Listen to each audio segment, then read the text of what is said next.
Notes मध्ये गेल्याच्या नंतर जसं की तुम्हाला स्क्रीन मध्ये दिसतच असेल, तर ही फाईल तुम्हाला ऑलरेडी पीडीएफ मध्ये पाठवलेलीच असेल. तर यामध्ये तुम्ही लिव्हिंग रूम इथं बनवायचं आहे पहा, म्हणजे त्याची साईज इथं घ्यायची आहे.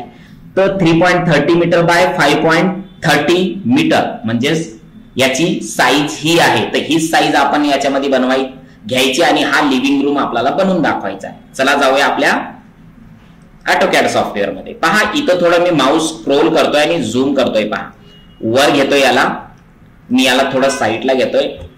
ओके, हा चला झूम केलाय थोडा आणि इथं ऑफसेट या ऑप्शन वर गेलोय. पहा ऑफसेट वर क्लिक केल्याच्या नंतर मी याची साईज टाकतोय. नोट्स मध्ये दिल्याप्रमाणे 5.30 याची साईज आहे. ती इन्सर्ट करून एंटर प्रेस करायचंय तुम्हाला आणि ही खालच्या लाईनवर क्लिक करून खाली घ्यायचंय. पहा ऑलरेडी इथं साईज तुम्हाला आलेली दिसेल आणि कीबोर्ड माऊसवर क्लिक करायचं आहे जेणेकरून याची ही डिस्टन्स इथं बनेल. परत ऑफसेट वर गेल्याच्या नंतर आपल्याला परत स्पेसिफाय ऑफसेट डिस्टन्स म्हणते. तर इथं तुम्हाला वॉलची साईज टाकायची आहे जी की आहे 0.23 आणि कीबोर्डवर एंटर प्रेस करा आणि इथे क्लिक करून खाली क्लिक करा. ऑलराईट, मी आता कीबोर्डवर स्केप प्रेस करतोय.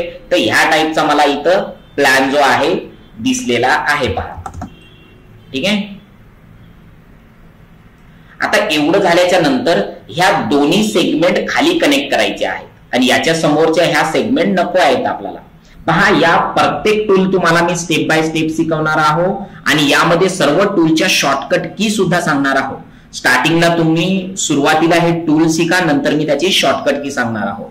तर चला जाऊया फिलेटवर. फिलेटवर गेल्याच्या नंतर मल्टिपल ऑप्शनवर क्लिक करायचं आहे. इनसाइड सेगमेंट ते इनसाइड सेगमेंट, परत इनसाइड सेगमेंट ते इनसाइड सेगमेंटच घ्यायचं आहे. ओके, आणि परत आउटसाइड सेगमेंट जॉईंट करून घ्यायचंय म्हणजे त्याला फिलेट करून घ्यायचं आहे. तर या टाईपचा आपण फिलेट केलेला आहे. आणि यु नो व्हेरी वेल आपण ट्रिम सुद्धा याआधी शिकलो होतो. तर मी ट्रिम वर जाणार आहे.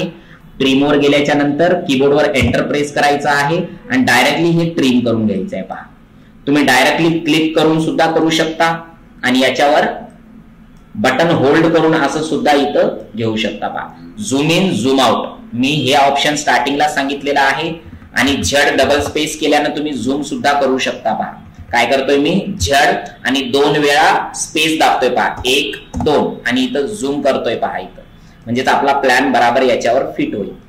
ओके, मी कीबोर्डवर स्केप दाबतोय. तर अशा पद्धतीचं हे 5वं लेक्चर आपण बनवलेलं आहे.